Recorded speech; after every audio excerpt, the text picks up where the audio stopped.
कि मैंने आपको कल ही बताया था भर्ती के विषय में कि जो भर्ती है आपकी, जिन विभागों में 66% से ज़्यादा पद खाली है वहाँ 3 सालों में भरे जाएंगे पद।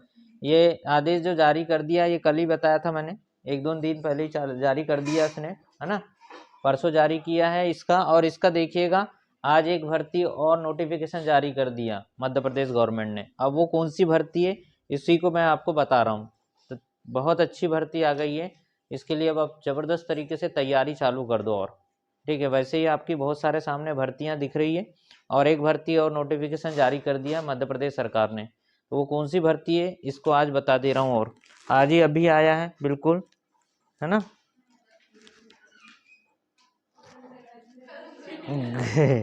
एकदम एकदम ताज़ा आया है, व्यापम द्वारा निकला हुआ है, ठीक है, दिख रहा है सबको।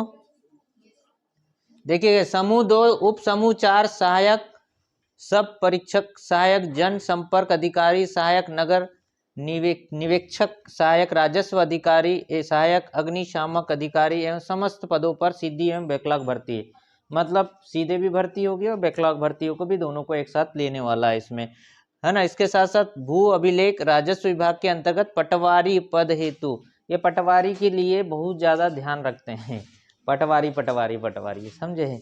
तो ये भर्ती आई है पटवारी वाली भर्ती, इसी में आ गया एक साथ बहुत सारी भर्तियों को इसने शामिल कर दिया है। आपको बता दूं, देखिएगा ये फॉर्म डालने का जो डेट दे रहा है वो 5 जनवरी से है। फॉर्म आवेदन करने की तिथि डेट जो दे रहा है वो 5 जनवरी 2023 से है, और नोटिफिकेशन नवंबर में जारी हो चुका है, समझ रहे हैं। नोटिफिकेशन नवंबर में जारी हो चुका है और आवेदन कब चालू होगा, 5 जनवरी से। मतलब तैयारी करना चालू कर दे, ये अच्छी बात करा है सरकार ने कि पहले से नोटिफिकेशन जारी कर दे रहा है, जिससे टाइम मिल रहा है स्टूडेंट्स को। अब आपको और बता दूं, इसकी अंतिम डेट फॉर्म भरने की जो रहेगी वो 19 जनवरी तक रहेगी, 19 जनवरी 2023 तक रहेगी। और इसकी परीक्षा के दिन देख लीजिएगा, ये है 15 मार्च 2023। 15 मार्च से ऑनलाइन मतलब एग्जाम देना चालू हो जाएगा, ऑनलाइन परीक्षा होगी। तो स्वाभाविक है 15 से स्टार्ट करेगा तो वो चाहेगी आपकी लगभग 20 से 25 या 1 महीने तक जाती है, लेकिन 15 तारीख तो चालू हो गई एग्जाम, समझ लीजिएगा।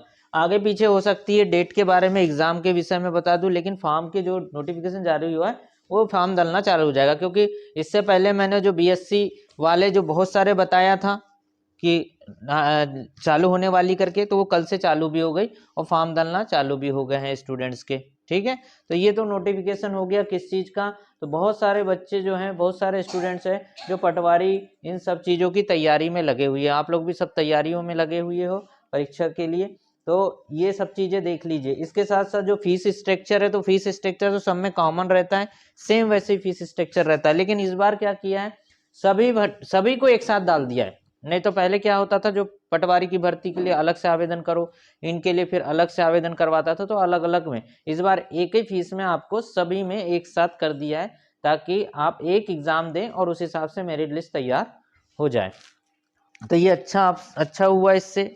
देखिए इसके बाद आप देख लीजिएगा, इसका टाइम का समझ लीजिएगा कि टाइम कब है। तो 15 को जब एग्जाम है तो वो कितने बजे से, 2 पाली में लेगा, प्रथम पाली द्वितीय पाली लेगा, 7 बजे से है रिपोर्टिंग टाइम है, और 12 बजे से 12:30 बजे से एग्जाम जो है वो कितने घंटे की, 3 घंटे का पेपर है, ये बता दिया इसने। 9 बजे से 12 बजे से और 2:30 बजे से 5:30 बजे, इसका मतलब 3 घंटे का पेपर है। बहुत समय मिलेगा, 3 घंटे बहुत होते हैं, एक बात समझिए, ठीक है। पेपर का पैटर्न और पेपर की चीज़ों को आप समझिएगा। 3 घंटे हैं आपके लिए। बाकी आप एसएससी एग्जाम देते तो कितने घंटे मिलते हैं आपको, 1 घंटा मात्र मिलता है, ठीक है ना। क्वेश्चन की संख्या ज़्यादा रहती है और समय कम रहता है, ऐसा होता है किसमें, आपका एसएससी वाली एग्जाम में। लेकिन इसमें समय कितना रहता है, समय बहुत मिलता है, ठीक है। अगर सही तरीके से तैयारी में लगे तो स्वाभाविक है कि होने की संभावनाएं दिखती है, लेकिन समय अच्छा मिलता है। क्वेश्चन पेपर में क्वेश्चन ना छोड़े, समझ रहे हैं। समूह 2 और समूह 4 की बात है। समूह 2 और समूह 4 में जितनी भी भर्तियां दी है वो बैकलॉग और ये सब तृतीय श्रेणी की अंतर्गत आती है। तृतीय श्रेणी वाली भर्ती है ये, सबसे मेन है।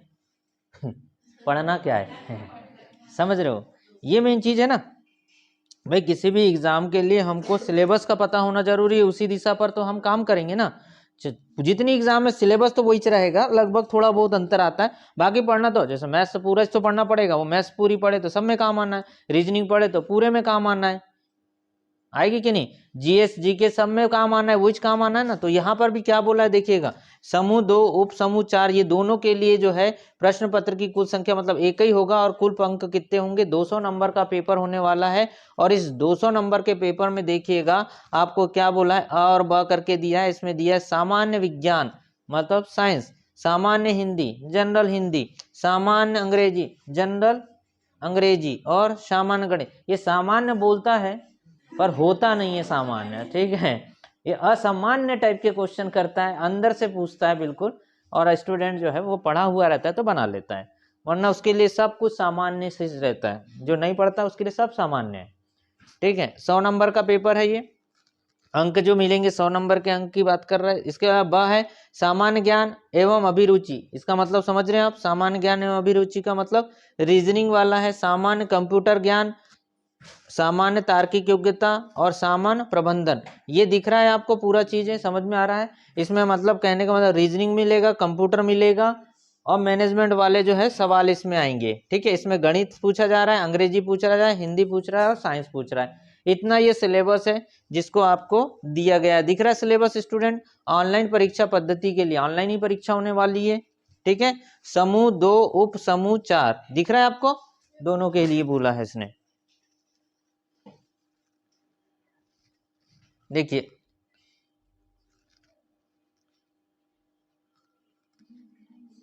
आयु सीमा के बारे में तो 18 से 40 18 वर्ष होना चाहिए अधिकतम, मिनिमम कम से कम 18 वर्ष और अधिकतम 40 वर्ष। जो छूट मिलना है वो 45 साल तक बोला है, इसमें दिया है 45 साल तक।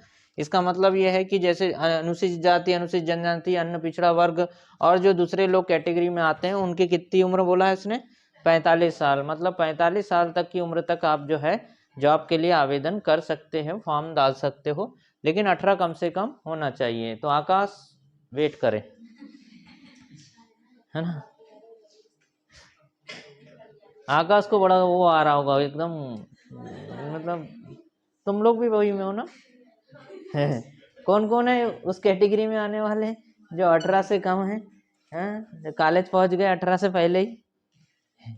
ये बहुत दुख की बात है कि 18 से पहले कॉलेज पहुंच गए और हम पढ़ना भी चालू कर दिए, हम इनसे अच्छा पढ़ रहे हैं लेकिन एग्जाम नहीं दे पा रहे हैं, समझे। हाँ, जैसे ही 18 कंप्लीट हुए बता देना तुम कि मैं 18 का हो गया, बर्थडे केक नहीं काटेंगे, तुम्हारा फॉर्म भरेंगे, समझ रहे हो, समझ रहे हो। और डायरेक्ट सिलेक्शन, पहले ही फॉर्म सिलेक्शन, समझ रहे हो। आगे फॉर्म पहला निकला उसी में दोबारा फॉर्म नहीं भरना, पहले ही फॉर्म भर के सिलेक्शन ले लेने का। प्रिपरेशन वही होती है ना, ये तो एज की बात हो गई, सिलेबस बता दिया आपको क्या क्या पढ़ने का है। और जो पढ़ाई कर रहे समय में जो भर्तियों के लिए तैयारी होती है उसके लिए कम से कम आदमी को 6 महीने साल भर पहले से तैयारी में लगना चाहिए। अब अचानक जैसे ही भर्ती का पता लगे और उसके लिए कोई स्टूडेंट बोले मैं तैयारी कर रहा हूँ, तो उसका होना मुश्किल है, असंभव नहीं बोल सकता लेकिन मुश्किल है। क्यों? क्योंकि प्रिपरेशन करने के लिए वक्त भी तो लगेगा उसको, पूरे चैप्टर को खत्म करने के लिए। अभी से जब आप तैयारी में लगते हैं तो फायदे ये रहते हैं कि आपको बनने लगते हैं ये सब अनुसूचित। ये सहायक ग्रंथपाल के लिए, तो ग्रंथपाल के लिए लाइब्रेरियन साइंस से उपाधि या डिप्लोमा उत्तीर्ण। तो बी लाइब्रेरी जो होता है कोर्स, बी लाइब्रेरियन का कोर्स होता है, उस कोर्स के लिए अगर आपने कर लिए हो तो कंप्यूटर में ज्ञान होना, मतलब सामान्यतः प्राप्त संस्था से डिग्री या डिप्लोमा अनिवार्य, मतलब डीसीए या पीजीडीसीए इसमें भी होना, मतलब लाइब्रेरियन भी होना, साथ ही साथ क्या होना, डीसीए पीजीडीसीए भी होना। इसमें भी वही मांगा होगा, देखिएगा लाइब्रेरियन और कंप्यूटर का ज्ञान। मतलब सबसे ज्यादा आपको अगर देखने जाएंगे तो कंप्यूटर वाले बच्चों के लिए ज्यादा चांसेस रहते हैं। ज्यादातर डीसीए पीजीडीसीए लगभग सब में कॉमन है, एक सिंपल सा हो गया क्योंकि डिजिटल सब चल रहा है आज की डेट में। कोई भी डिपार्टमेंट ऐसा नहीं बचा है जिसमें डिजिटल काम ना हो, सब में काम कंप्यूटर से हो रहे हैं। इसलिए ज्यादातर जितनी भी भर्तियां निकल रही है उसमें कंप्यूटर का नॉलेज हो या फिर बोलेगा कंप्यूटर का डिप्लोमा या डिग्री होना, ये अनिवार्य कर दिया एक तरीके से। कोई भी भर्ती हो, छोटी भर्ती हो चाहे बड़ी भर्ती हो। ये फिर एक भर्ती और है आपका दिख रहा है सहायक संरक्षक। तो आपका जो हो सकता है मान्यता विश्वविद्यालय से कला विज्ञान या वाणिज्य में स्नातक कला हो, मतलब ये वाला फॉर्म आप डाल सकते हो, दिख रहा है ये आपका इसके लिए आप अप्लाई कर सकते हैं मान्यता प्राप्त विश्वविद्यालय से कला, विज्ञान या वाणिज्य, किसी भी संकाय में आप सिर्फ ग्रेजुएशन कंप्लीट हो वो बच्चा इसको फॉर्म भर सकता है। उसके लिए है ये वाला। ये देखिए ये वाला भी वही है, मान्यता प्राप्त विश्वविद्यालय से कला, विज्ञान या वाणिज्य, मतलब 2 पोस्ट के लिए आप आवेदन यहाँ पर दिख रहा है, आप कर सकते हो। मान्यता प्राप्त विश्वविद्यालय से खाली स्नातक मांगा है, दिख रहा है आपको। किसी मान्यता प्राप्त संस्था का DTP में प्रमाण पत्र होना चाहिए। DTP का प्रमाण पत्र मतलब ये DCA का भी चल जाएगा, मतलब ये DTP कंप्यूटर का एक कोर्स है, ठीक है, तो वो प्रमाण पत्र भी चल जाएगा, तो ये भी फॉर्म भर सकते हो आप, DTP वाला। तो ये कंप्यूटर के संबंधित है, फॉर्म भरा जा सकता है। ये भी एक भर सकते हो, किसी भी बात की जाती है, और जो प्लानिंग के साथ काम करते हैं ना वही सक्सेस होते हैं, सफल होते हैं। तो प्लानिंग के साथ किया करें आप लोग भी, पढ़ाई भी प्लानिंग के साथ करें, ऐसे नहीं बिल्कुल कि चलो जब मन हुआ तो पढ़ लेते हैं, नहीं तो नहीं पढ़ते हैं करके। ये देखिए इसमें ये चीज देखने को मिला है आपको। इसके अलावा देखिए और कौन कौन सी भर्ती आपके लायक है। तो मान्यता प्राप्त विश्वविद्यालय, विधि तो है नहीं आप लोग, ठीक है, विधि स्नातक वाले जो, कौन बज रहा है? देखिए ये एक और है यहाँ पर, शासन द्वारा मान्यता कंप्यूटर डिप्लोमा, कंप्यूटर हिंदी एवं अंग्रेजी टाइपिंग का सामान्य ज्ञान होना चाहिए, CPCT होना। मतलब क्या है, ये सब टोटल कंप्यूटर से ही रिलेटेड भर्ती निकली हुई है।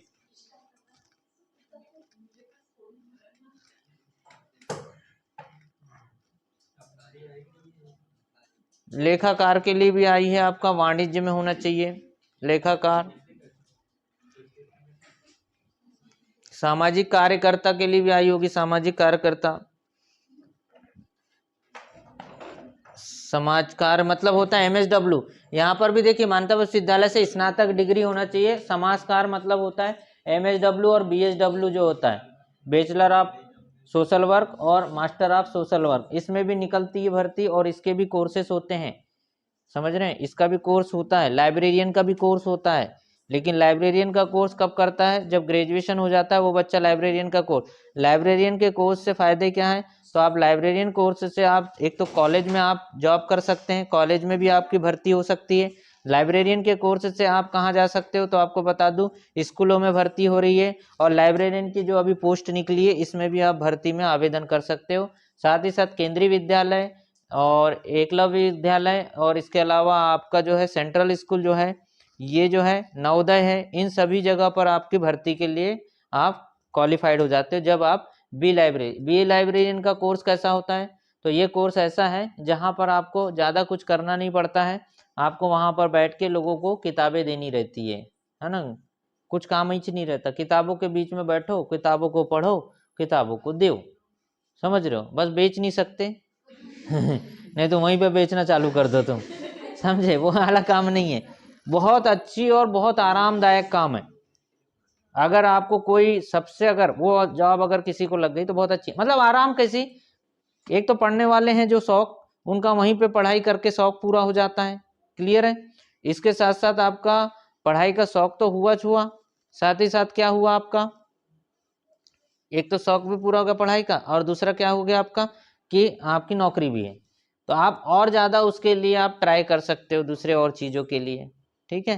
के लिए आया सीधे बता 2736 पद आए पटवारी के लिए, ये अलग से नोटिफिकेशन, उसी नोटिफिकेशन के अंदर ही नोटिफिकेशन है, पर इस नोटिफिकेशन में एक चीज़ है कि ये पटवारी के लिए स्पेशली अलग दिखा रहा है, बाकियों की भर्ती एक सीक्वेंस में दिखा रहा है, लेकिन पटवारी का एक अलग बताया है। इस पटवारी की भर्ती के लिए क्वालिफिकेशन जो मांगा है वो बता दे रहा हूँ आपको कि ग्रेजुएशन मांगा है, और साथ ही साथ CPCT स्कोर कार्ड होना। यदि जिस स्टूडेंट का CPCT स्कोर कार्ड नहीं हुआ है तो वो जो है फॉर्म आवेदन करने के बाद 3 वर्ष की अवधि में, जिसका सिलेक्शन हो जाता है 3 वर्ष की अवधि के अंदर जो है वो अपना कंप्लीट करवा ले, ठीक है। लेकिन बाकी जो भर्ती हैं, जितनी इससे ऊपर वाली भर्तियों में आवेदन करेगा स्टूडेंट, उन सभी भर्तियों में क्या बोला है भाई, CPCT कंप्लीट होना, CPCT होना। लेकिन इसके लिए एक ऑप्शन रखा हुआ है कि आप 3 साल के अंदर भीतर अपनी अवधि के दरमियान कर लें। इसका मतलब ज़्यादातर जो भर्तियाँ आपको देखने में आ रही है, जो इस PDF में दिखा रहा है, मतलब जो इस एडवर्टीजमेंट में दिया है आपको, उसमें ज़्यादातर भर्तियों में आपको कंप्यूटर और CPCT अनिवार्य रखा है। इसका मतलब ये है कि कंपलसरी ये सभी स्टूडेंट को CPCT प्लस कंप्यूटर कोर्स करना अनिवार्य के रूप में, चाहे वो 12th क्लियर हो चुका है या कॉलेज क्लियर हो चुका है, उसको ये करना अनिवार्य में है, जो भी भर्तियां सामने आ रही हैं।